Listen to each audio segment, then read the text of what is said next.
Adunay isa ka batan-ong lalaki nga nangulitaw sa usa ka dalaga nga naa sa kanting. Nangamuyo siya nga mainiton pag-ayo sa Ginoo nga ihatag kaniya ang babae para mahimo niya nga asawa. Apan ang babae wala gayud kagusto sa iyaha.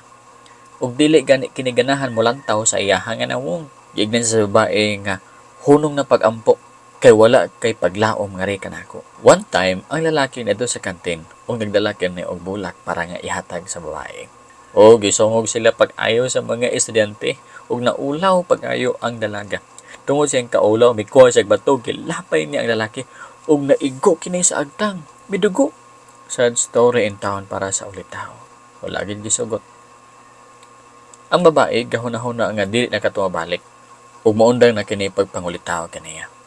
Apan ang binata sa hilom nagapadayon nga mainiton sa pag-ampo sa Ginoo ug kini mibalik gihapon ug nagdala og gasa para kaniya.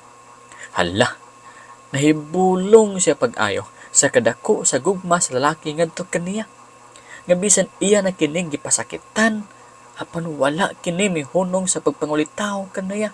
Busa ato nga takna bisugod og pitik ang iyahang gugma para sa lalaki. Nadayig niya ang kinaiya sa lalaki nga bisan iya na kining gibato apan wala kini balos og pasakit og daotang pulong kaniya. Nakita niya nga ang gugma sa lalaki putli, tinuod ug dili mabalhin. Busa ang gugma sa lalaki iyahang gidawat. Misalig siya sa gugma sa lalaki, gikasal sila og karon ang tibuok nila nga panimalay nangalagad na nga malipayon sa Ginoo. O ang lalaki, nahimo ng alagad, nahimo ng pastor karon nga takna. Tinuod gayod ang giingon ni Santiago. Ang pag-ampo sa taong matarong, dakog kahimuan inig-ampo niya. Dili gamay nga kahimuan, kundi dakog kahimuan. Daghang panalangin nga maangkon, daghang problema nga masulbad, kung mag-ampo na sa mainitong paagi ang taong nga matarong. Bisan pag imposible kini sa atong nakita. Apan kung mag-ampo na ang tao nga matarong sa mainitong paagi, ang Dios muhatag sa iyaha nga tinguha. Kay ang Dios nahigugma sa mainitong pag-ampo sa tao nga matarong.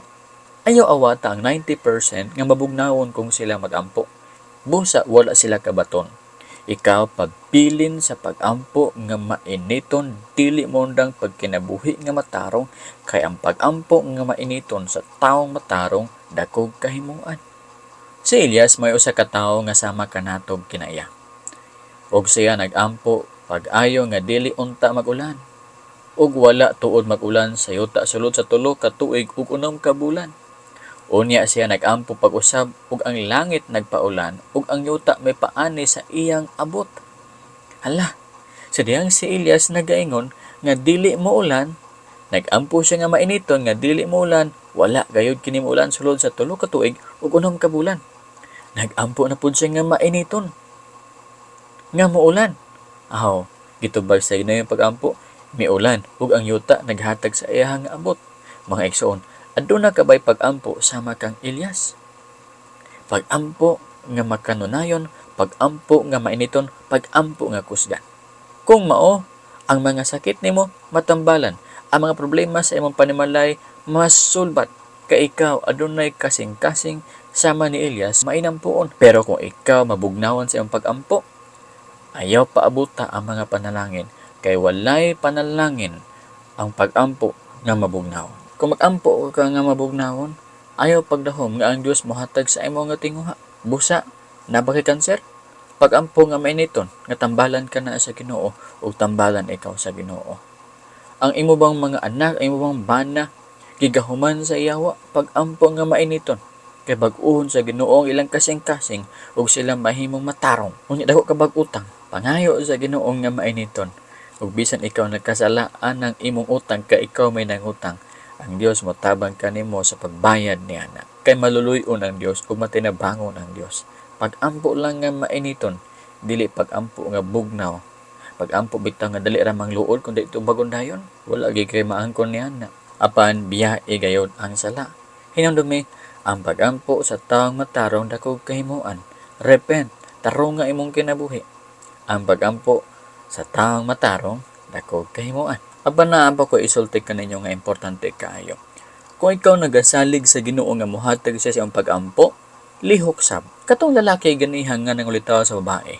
Human sila baya sa babae, kung nagtangaay na lang siya sa balay, ug nag-ampo na lamang siya, wala siya molihok. Makakita ka ang babae sa tinuod niya gugma.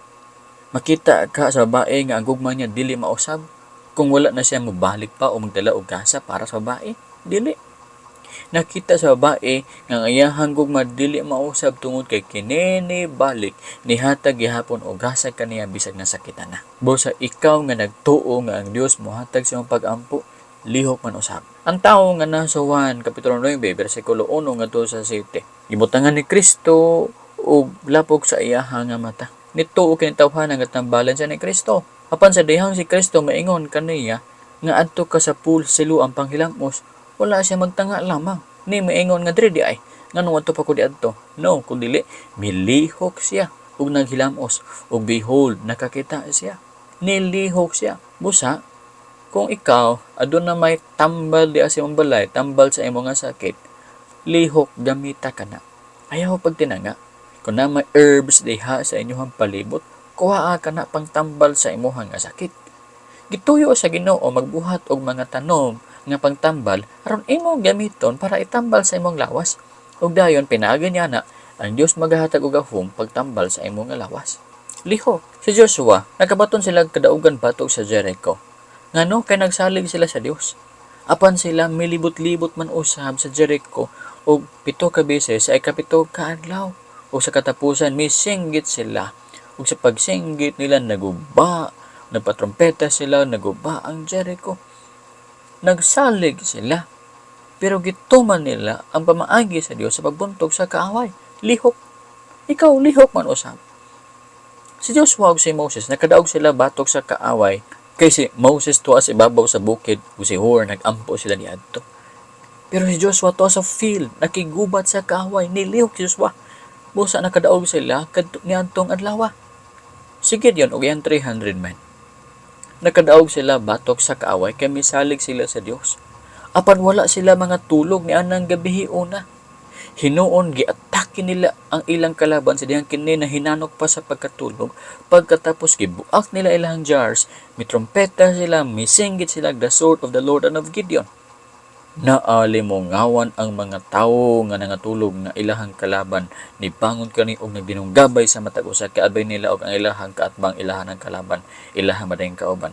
Ug niadtong adlaw, gabi una nakadaog si Gideon og iyang 300 men. Ngano kay nisalig sila sa Dios og milihok sila sumala sa gisugo sa Ginoo kanila. Si David nakabaton siya kadaugan batok ang Goliath ngano kay misalig siya sa Dios. Apan si David nakigbukno kang Goliath. May kuha siya og sling ug iyang tirahan si Goliath sa bato ug nalubong kini sa iyang agtang ug gikuha niya ang espada ni Goliath ug giputol ang liog ni Goliath.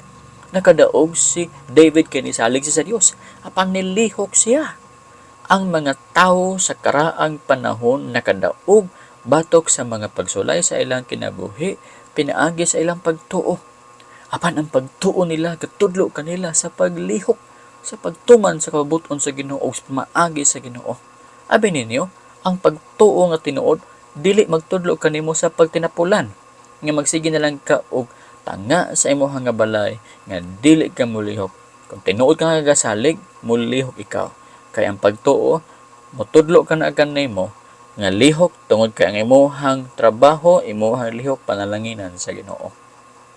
Pero note, samtang galihok ikaw, pinandumay kini.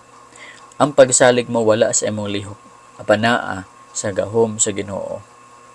Kay kung magsalig ka sa imong lihok o sa imong kaalam, dili ka natabangan sa Dios. Nganong tabangan man kaniya? Nga maalamon ka naman di ay. Kusgan ka naman di ay. Tabangan lang niya ikaw kung ikaw mo admitar nga ikaw huyang o dili mo kaya pagsulbad imong problema, dili mo kaya pagpildi ang imong kalaban. So, mosalig ka sa Dios o mulihok ka. Apan ang pagsalig nimo wala sa imong lihok, naa sa imong Ginoo. So, kung gusto ka makabaton sa imong nga gusto, gikan sa Ginoo, pangamuyo nga mainiton, ayaw gundang. Pagkatapos, buhata ang kapabuton sa Ginoo.